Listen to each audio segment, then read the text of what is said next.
Hello po, kumusta po mga dude sa lahat po ng mga Taurus, sa mga bumabalik bago at mga cross watchers, Holy Angels, Holy Spirits, Divine Eyes, White Light. Ano po mga importanteng mensahe para po sa mga Taurus, December 1 hanggang December 3. Wow! Napakarami pong good news ang darating sa inyo. December 1 hanggang December 3. Wow! Mga creative ideas din po, mga tulong. Napakaganda nito at mas mabilis. So, December 1 hanggang December 3, wala munang delays, okay? Kung meron kayong mga hinihintay na pera, darating ito sa tamang oras. So, na-attract nyo din po ang money frequency, number 8888, angel number 8, 8 of Wands. Strong abundance shift ang nakikita ko dito at mabilis, okay? Blessings are coming, parating na talaga. Blessings ito, divine money, divine money, divine intervention, napakaganda talagang mga magagandang ideas mula sa divine, mula sa higher realm, mga ating mga dude. So, napakaganda niyan. Good news yan. Blessings are coming. Yan po, mga ating mga dude. At napakarami niyan. Alright, Divine Eyes, White Light para sa mga Taurus, December 1 hanggang 3. Emperor, victory. Okay? Matic, victory. Stability.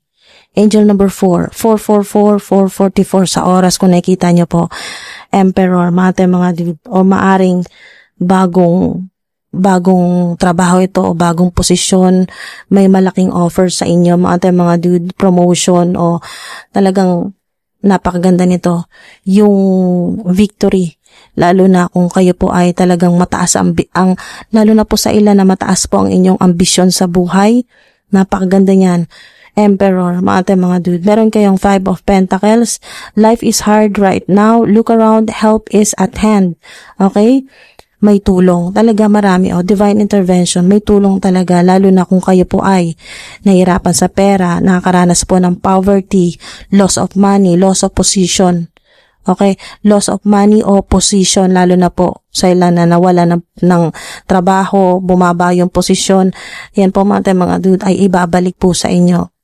Purified, okay? Mga dude, cleanse, purified para sa'yo talaga. So, kung nahihirapan ka man sa buhay ngayon, kung ano man yung problema mo, lalo na sa pera, mga dude, lalo na sa yung nakakaranas po ng kakulangan sa pera, poverty, lack of resources, o wala pang permanenteng trabaho, o mga dude, kung kayo po ay hirap na hirap sa pera, blessings are coming. Tandaan nyo po, December 1 hanggang 3, maging positibo po lagi ang iisipin. Positibo po lagi ang iisipin po ninyo dahil attract nyo na po ang mga blessings. Blessings are coming. Mga dude, strong abundance shift. Yan po, Emperor, power ng Emperor, strong talaga yan. Strong abundance shift. Okay, mga dude, meron kayong world, meron pa kayong Wheel of Fortune, napakaganda niyan, mga dude, lalo na sa mga nagbabakasakali po sa mga luck-based activities, kagaya po ng mga raffle draws, games, mga katulad po ng sweepstakes, lottery, STL, bingo, casino, slots, mga ganyan po, horse betting, at marami pang iba, kung ano man po yung madalas po ninyong ginagawa, yan po, o sinasalihan na kayo po ay nagbabakasakali. May Wheel of Fortune po kayo, napakaganda niyan, at world, wow. So, malalaking blessings yung darating sa inyo.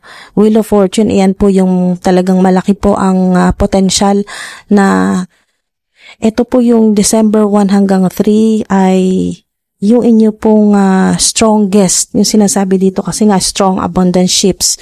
Okay, andito nga yung vibe ng strong abundance shift. So, ito yung strongest. December 1 hanggang December 3, strongest po na yung talagang kayo po ay mananalo po ng malaki. Okay, yung highest. Okay, yung kumbaga malaki ang napakataas ng potential. Okay? Napaka-strong na potential po na kayo po ay manalo ng malaki. Okay, mga dude. So, sabihin ko na rin po yung mga lucky numbers. Yung mga lucky numbers po ninyo, mga dude, ay 6, 9. Okay, yung mga lucky numbers po ninyo, 6, 9, 14, 18, 24, 29. Yung lucky time po ninyo, 9:09. Okay, 9:09. 9:09 a.m. hanggang 10:10 a.m. 10:10 a.m. Tandaan niyo po, mga dude. 9:09 a.m. hanggang 10:10 a.m. ng umaga yan. Yung iiwasan nyo na oras o kaya po ay pahinga muna, pahinga kung kayo po ay nagbabaka sakali or kung meron man po kayong ginagawang proyekto o transactions, yan po, or online transactions or may ka-meeting ka, parang ito yung mga oras na kung pwede mong iwasan mo talaga. Okay, mga dude? O ipa-reschedule po ninyo kung yan po yung oras po ninyo. Iwasan nyo po yung 3 p.m. hanggang 4 p.m. Okay? So, magpa-reschedule ka ng meeting mo, lalo na kung ito ay nakasalalay dito yung malaking pera. Okay? Payments o kaya po ay malaking offer o kontrata. So, iwasan nyo po yung 3 p.m. hanggang 4 p.m. lang naman. So, kahit anong oras dyan ay swerte na po sa inyo kung ipaparisked po ninyo yan, mga dude. So, yung mga lucky dates po ninyo, December 1 hanggang 3, okay na po yun. Kasi ito po yung reading po ninyo, December 1 hanggang 3. At meron pang bonus, December 6. Okay? December 6. Mga dude. Swerte din po yan sa inyo. At yung kailangan mo magpahinga muna o kaya po iwasan. Okay? Iwasan. Rest o kaya avoid dates muna kayo. December 7 hanggang 8. Rest muna o kaya iwasan nyo muna. Huwag muna kayo makipag-close ng deal. Huwag muna kayo makipag-transaction. Huwag ka muna mag-commit sa kahit ano. Lalo na kung may kinalaman sa negosyo mo, sa pera mo, sa creative projects mo o online platform. Huwag ka muna mag-commit. 7 at 8. Pahinga muna dyan, iwasan mo yung 2 araw na yan. December 7 at 8, medyo mabigat yung energy dyan. Kung kayo po ay nagbabaka sakali, saan man po kayo nagbabaka sakali or sa lucky-based activities, mga dude, itong combination ng Wheel of Fortune at World ay napakaganda po, napaka-strong ng abundance energy nito. Wheel of Fortune, yung bigla ka na lang magugulat ka, ang dami mong pera, or magugulat ka na lang, ang laki ng panalo mo. So, 3 yung major arcana po ninyo dito, Emperor, the World, Wheel of Fortune, napakaganda yan mga dude. So, hingi tayo ng clues or confirmation bago natin isara ang reading po ninyo. Diba? Expect the unexpected. Dito yan, sa Wheel of Fortune.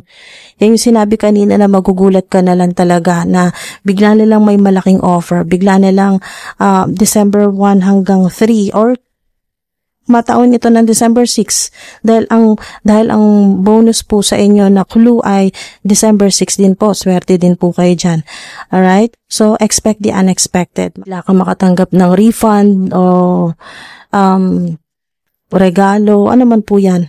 Or malaking pabor para sa'yo. O kaya po ay, yun po, malaking panalo. Don't overthink it. Ito, mga problema mo ngayon, don't overthink it. Kasi nga, kitang-kita ng Divine Universe na nahihirapan ka.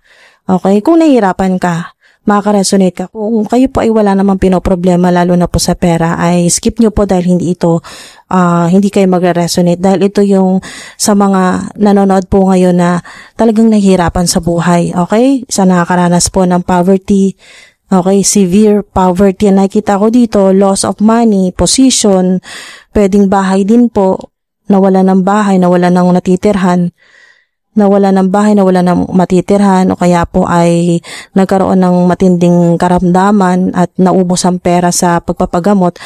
So, life is hard right now. Look around. Help is at hand. Okay? Kaya don't overthink it. Blessings are coming December 1 hanggang December 3. Have patience. Have patience, mga dude. Lalo na ngayon, na panghinaan ka ng loob kasi tingnan mo to, pinapakita sa iyo ng Divine Universe na mga dude, pinapakita sa inyo dito sa mga mensahe ng mga cards po ninyo ay mensahe po mula sa higher dimension, spirit realm, na konting tiis na lang, have patience mga dude, dahil may malaking, at hindi lang basta malaki, strong abundance shift, malaking at malakas na pagbabago ito sa buhay po ninyo, lalo na sa abundance, okay, sa money. At kasi ang abundance mga dude ay hindi lang po sa pera, okay, abundance sa kalusugan po ninyo, lalo na sa mga nagkaroon ng sakit, o may kamag-anak o may family member na ay naalagaan po ninyo na may karamdaman. Yan po. Lahat na po ng klaseng blessing. Okay? Mga dude, yan po ay abundance. Okay? December 1 hanggang 3, it will happen in the best way possible. Yes, yan. Yes na to mga dude, confirmation to. It will happen in the best way possible. Kasi ang tanong ko, may mga blessings ba talagang darating para sa inyo, sa mga Taurus? December 1 hanggang 3, at yes, ito. It will happen in the best way possible. Napakaganda ng sagot, mga dude. Napakaganda ng mensahe sa inyo. Napaka-powerful, strong, abundant shift talaga. Yung vibrational energy ng Emperor ay talagang strong. Okay? Mga dude. At nandyan na yung movement. Dito po sa 8 of Wands. The world. Andito po yung success, yung completion. Napakaganda. Mastery. Okay? Nandito yung success, yung completion. Andito naman po yung inyong luck. L-U-C-K, yung swerte, yung good karma po ninyo, yung happiness po ninyo, yung panibagong chance na ibinigay sa inyo ng Divine Universe. Kaya expect the unexpected, it will happen in the best way possible. Napakaganda talaga. Napaka-powerful po ng mensahe sa inyo. Okay? So, December 1 hanggang 3, ay maraming blessings na darating po sa inyo. Strong abundance shift. Yan, malaking pagbabago yan sa inyo pong financial, sa inyo pong buhay, yan po, sa inyo pong mga major decisions nyo din po, mga dude. Wow, sana po ay mag-resonate kayo sa mga high frequency na mga mensahe dito, mag-match yung frequency po ninyo, mga dude, at para mabilis po mag-manifest. At yun po, tandaan nyo rin po na hindi lang basta kung kayo po ay sunod-sunod po yung panalo po ninyo. Basta kung saan man po kayo nananalo, depende po sa inyo. Panalo po ba sa trabaho, sa kalusugan, sa mga luck-based activities. Basta mga dude, bibigyan po ninyo yung sarili po ninyo at ang money energy, ang sitwasyon po ninyo, bigyan nyo rin ng rest. Ayan po, may mga araw talaga na kailangan ay hinay-hinay lang. Yan po mga dude. Huwag kayong masyadong manggigil na dahil kayo ay sunod-sunod yung inyong winnings, kahit po small wins, ay bigyan nyo rin ng pahinga, ng pagkakataon na mag-reset o mag-refresh yung money energy o yung abundance. Ayan po. Yung money energy o yung sitwasyon po ninyo. Yan po mga dude, yung abundance na magkaroon na ma-refresh at bumalik. Ayan po, bumalik po yung strong abundance shift. Yan po, yung parang nare-refresh siya at pagbalik po ninyo, magbabakasakali ulit kayo sa mga luck-based activities, ay mas malakas at mas malaki ang panalo. Yan po. At hindi lang basta panalo, hindi lang lagi nakafocus sa pera, kasi ang ilan naman po sa inyo ay nakafocus naman po sa kalusugan, sa yung pong relasyon po ninyo sa mga miyembro ng pamilya, yung matanggal po yung mga kung ano man pong mga conflicts, ano man pong issues, yan po, magkaroon ng reconciliation. Nandun din po yung energy ng strong abundance shift, yung pagbabago sa positibo po. Napakaganda mga dude. So, ayun po, have patience at Huwag nyo kalimutan na yung mga mangyayari po sa inyo December 1 hanggang 3 at swerte din po yung December 6 sa inyo, it will happen in the best way possible. Lagi nyo po yan sasabihin or iisipin. Ano man po yan na minamanifest po ninyo o hinihintay po ninyo na manggagaling po sa Divine Universe, higher power, sa Creator, it will happen in the best way possible. Lagi pong ganyan mga dude. At lagi kang mag-expect, okay? Lagi kang mag-expect ng na kung ano man yung matatanggap mo or ano mang mangyayari sa buhay mo, it will happen in the best way possible. Napaka-powerful ng mensahe po sa inyo mga dude. Sana mag-resonate po kayo sa mga high frequency na mga mensahe. Maraming salamat po. Hanggang sa susunod po. Ingat po kayo palagi mga dude.